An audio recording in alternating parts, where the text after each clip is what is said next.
તો સૌરાષ્ટ્રમાં કડવા પાટીદાર સમાજમાં જૂથવાદ કે જ્યાં પાટીદારના એક જૂથની જયરામ પટેલના વિરોધમાં મીટિંગ, અમુક અગ્રણી જયરામ પટેલની તરફેણ તો અમુક વિરોધમાં જોવા મળી રહ્યા છે। જયરામ પટેલના પુત્રનું ટોલકાંડમાં નામ આવતા વિરોધ જોવા મળી રહ્યો છે। ટોલકાંડમાં નામ આવતા જ સમાજનું નામ ખરાબ થવાનો પણ આક્ષેપ કરવામાં આવી રહ્યા છે। જયરામ પટેલ વર્ષોથી છે સિદ્ધસર ઉમિયાધામના પ્રમુખ। વધુ વિગતો સાથે સંવાદદાતા ગૌતમ ભેડા સીધા જોડાઈ ચૂક્યા છે। ગૌતમ, જે કડવા પાટીદાર સમાજ છે તેમાં પણ હવે જૂથવાદ ક્યાંક જોવા મળી રહ્યો છે, શું છે સમગ્ર મામલો?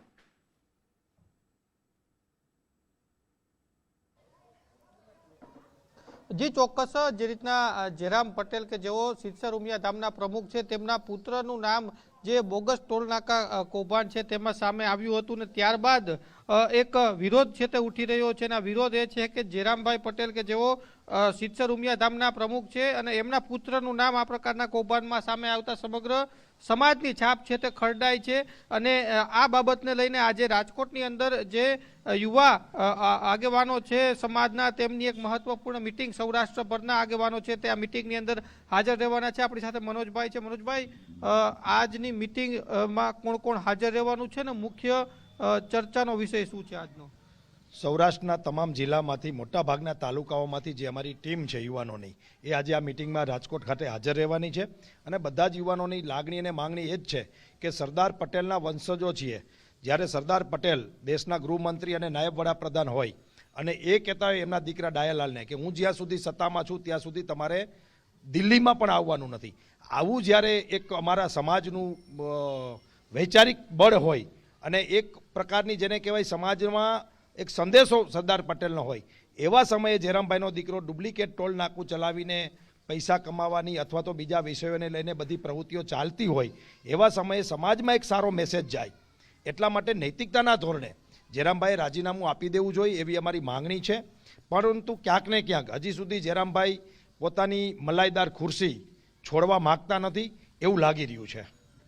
બીજી એક જે વાત છે, ઓડિયો પણ વાયરલ થયો હતો કે જૂના જે ઓડિટ છે તે તપાસવાને લઈને પણ કંઈક વાત છે, એમાં શું વાત છે? જો સ્વાભાવિક છે કે જ્યારે એક વિષય નીકળતો હોય ત્યારે એની સાથે ઘણા બધા વિષયો પણ નીકળતા હોય છે, એટલે જયરામભાઈના વિષયમાં પણ ઘણા વર્ષથી એ સિદ્ધસરની ખુરશી ઉપર બિરાજમાન છે પ્રમુખ તરીકે, એટલે એમના ઓડિટો પણ જે ટ્રસ્ટના છે એ પણ થવા જોઈએ।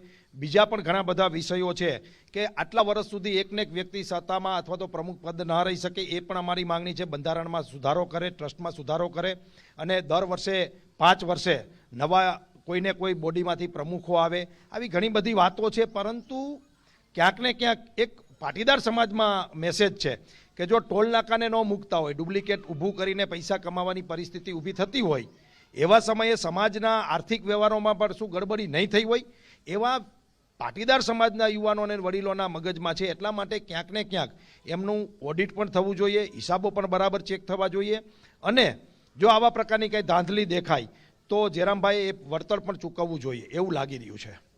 આટલા મોટા કૌભાંડની અંદર નામ સામે આવે અને તેમાં રાજીનામું માગવું એ પણ ખોટી વાત નથી, પરંતુ આનાથી એવી એક મેસેજ પણ છે કે સમાજમાં જૂથવાદ ફેલાઈ શકે છે। જોવો, ખરેખર એવું કંઈ હોતું નથી। સાચાને સાચો ને ખોટાને ખોટું કહેવાની સમાજના યુવાનોમાં તાકાત છે। હવે આ યુગમાં સમાજના યુવાનો જાગી ગયા છે। વાસ્તવિકતા એ છે કે જે પરંપરાગત ચાલતું હતું એ બિલકુલ હવે ચલાવવામાં નહીં આવે અને યુવાનોની માંગણી છે કે લોકશાહી દેશમાં રહીએ છીએ તો લોકશાહી ઢબે જ દરેક સંસ્થા પાટીદારોની ચાલવી જોઈએ અને જો સમાજ ના ઈચ્છે, યુવાનો ના ઈચ્છતા હોય તો એમને સ્વૈચ્છિક રાજીનામું પણ આપી દેવું જોઈએ અને જો જયરામભાઈ સેવા જ કરવા આવ્યા હોય તો એમને સ્વયંભૂ મૂકી દેવું જોઈએ। પરંતુ સેવાની સાથે ક્યાંક મેવા લેતા હોય એવું લાગે છે, એટલે તો આટલી જડતાથી ખુરશી છોડતા નથી।